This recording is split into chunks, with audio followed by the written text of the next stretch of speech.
আমাদের অধিকাংশ পোলাপানে ফ্রি খাবার খাচ্ছে। এছাড়াও ১৫০ শতাধিক এতিম অসহায় যাদের পুরা খরচ আমাদের প্রতিষ্ঠান থেকে কর্তৃপক্ষ বহন করে থাকে। জামিয়া গাফুরিয়া দারুস সুন্নাহ ইসলামপুর, এই প্রতিষ্ঠানটি আপনারা সবাই চেনেন, যেটি আসলে আমাদের ঈশ্বরগঞ্জে প্রায় ৭০ বছরেরও অধিক কাল ধরে ১৯৫৪ সালে প্রতিষ্ঠার পর থেকে পুরো দেশের মানুষের দ্বীনি শিক্ষার যে স্পৃহা, সেই স্পৃহা পূরণে গুরুত্বপূর্ণ অবদান রেখে আসছে। আমার পিছনে আপনারা দেখছেন দৃষ্টিনন্দন ৪ তলা বিশাল বিল্ডিং।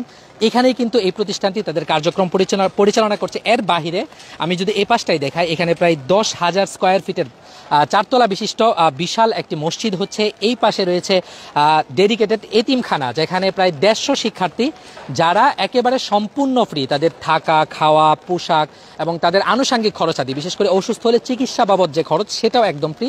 এবং এই পাশে রয়েছে নাজারা সহ আনুষঙ্গিক বিভাগ।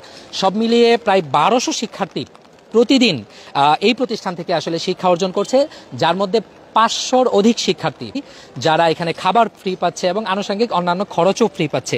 তো উপজেলা পর্যায়ে এমন একটি বড় প্রতিষ্ঠান দীর্ঘদিন যাবৎ আপনাদের কার্যক্রম পরিচালনা করে আসছেন। আমরা যতটুকু জেনেছি যে ১২০০ শিক্ষার্থী এখানে থাকা, খাওয়া সহ সব কিছু এখানে করছে। তো এই প্রতিষ্ঠান চালাতে গিয়ে আপনার কি মনে হয়েছে, বা সবচেয়ে বেশি কোন বিষয়টা ফেস করছেন, এবং এখানে আসলে কোন লেভেলের শিক্ষার্থীদের পড়াশোনা হয়?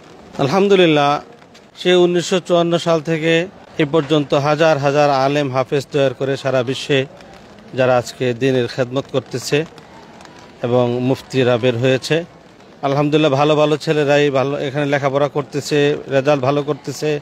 বিগত সময়ে আমাদের নুরানি থেকে নিয়ে দাওরা হাদিস, আদব বিভাগ, ইফতা বিভাগ সহ এখানে ১২ শতাধিক ছেলেরা লেখাপড়া করে আমাদের বাংলাদেশ বেফাক বোর্ড এবং হাইয়া বোর্ডে ভালো রেজাল্ট করে আসছে। সার্বিকভাবে আল্লাহ তাআলাই চালাইতেছে। আমাদের এখানে আসলে বিষয়টা হলো ভালো গ্রাম অঞ্চলে হওয়ার কারণে বড় ধরনের কোনো ডোনার নাই। বাৎসরিক মাহফিলে কিছু টাকা আসে, বাকি এই সারা বছর মানুষ কিছু কিছু দান করে, এর মাধ্যমে এই প্রতিষ্ঠানটা চলে আসছে। অধিকাংশ পোলাপানে ফ্রি খাবার খাচ্ছে। এছাড়াও ১৫০ শতাধিক এতিম অসহায় যাদের পুরা খরচ আমাদের প্রতিষ্ঠান থেকে কর্তৃপক্ষ বহন করে থাকে, এদের খাবার দাবার, কাপড় লতা যা কিছু এভরিথিং। এতে প্রায় আমাদের বোর্ডিংয়ে প্রতিদিন ১০ মনের মতো চাল যায়। মাসিক বোর্ডিংয়ে খরচ হয় ১৫ লক্ষাধিক টাকা। শিক্ষক বেতন আছে ৮.৫ লাখ টাকা।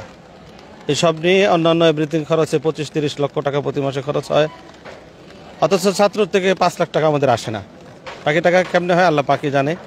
আমরা অনেক সময় ঋণ হয়ে যায়। এখনও চাইলের দোকানে যথেষ্ট পরিমাণ ঋণ আছে, ডাল তেল যেখান থেকে আনা হয়। এইভাবেই আল্লাহ তাআলা চালায়। পরে একসময় আবার মাহফিল শেষে কিছু দিই, কিছু থাকে, এইভাবে চালাচ্ছে আল্লাহ তাআলা। আমরা এই কষ্ট করেই ছেলেদেরকে নিয়ে চলতেছি। আচ্ছা, এই পর্যন্ত আনুমানিক এরকম কি কোনো হিসাব আছে এখান থেকে কি পরিমাণ হাফেজ আলেম বের হয়েছে? এটা আনুমানিক ধরেন প্রতি বছরই তো প্রায় ১০০-র মতো বের হয় হাফেজ আলেম। এখন হিসাব করেন শুরু থেকে নিয়ে কত হবে। প্রায় তো ৭১ বছর। ৭১ বছর হলে আরবি হিসাবে আমরা এবছর ৭৫তম খতমে বুখারি হবে। আচ্ছা আচ্ছা, মানে ৭৫ বছর আগের থেকেই এখানে বুখারি পড়ানো হয়। আচ্ছা আচ্ছা। বুখারি খতম ৭৫তম এই মাহফিল আগামী ১০ ডিসেম্বর বুধবার আমাদের এই জামিয়াতে অনুষ্ঠিত হবে। সকলকে দাওয়াত দিচ্ছি, সকলে যেখানে আমাদের এই মাহফিলে অংশগ্রহণ করেন এবং দেশবাসীর প্রতি এই বিশাল প্রতিষ্ঠানের জন্য আমি উদাত্ত আহ্বান জানাবো, তারা যেন দোয়া করেন এই খেদমত যেন আল্লাহ তাআলা কিয়ামত পর্যন্ত জারি রাখে। দর্শক, উপজেলা পর্যায়ের একটা প্রতিষ্ঠান, যে প্রতিষ্ঠানটি ১২০০ ছাত্রের সবকিছু আঞ্জাম দিচ্ছে, এবং এই প্রতিষ্ঠানের খরচ আসলে কিভাবে আসে সেটা একমাত্র আল্লাহ তাআলা ভালো জানেন। কিছু ডোনার রয়েছে, আবার সাধারণ মানুষরাও কিছু দিচ্ছে, কিন্তু এই অল্প অল্প টাকায় প্রতি মাসে প্রায় ২৫ লাখ টাকা খরচ বহন করা যৌক্তিক বিচারে কখনোই সম্ভব না, যেটা উস্তাদজি বলছিলেন।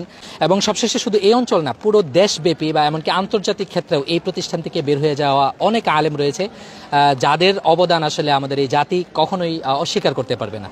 আমরা চাই জামিয়া গাফুরিয়া দারুস সুন্নাহ ইসলামপুর আরও অনেক দূর এগিয়ে যাক, এবং এই ঈশ্বরগঞ্জ এর গণ্ডি পেরিয়ে ইতিমধ্যেই দেশের গণ্ডি এবং আন্তর্জাতিক পর্যায়ে যেভাবে এটা তার সুনাম ছড়িয়েছে, সেই সুনাম কিয়ামত পর্যন্ত অব্যাহত থাকুক, সেই প্রত্যাশায় জামিয়া গাফুরিয়া দারুস সুন্নাহ ইসলামপুর মাদ্রাসার প্রাঙ্গণ থেকে মাহমুদ আবদুল্লাহ। আসসালামু আলাইকুম।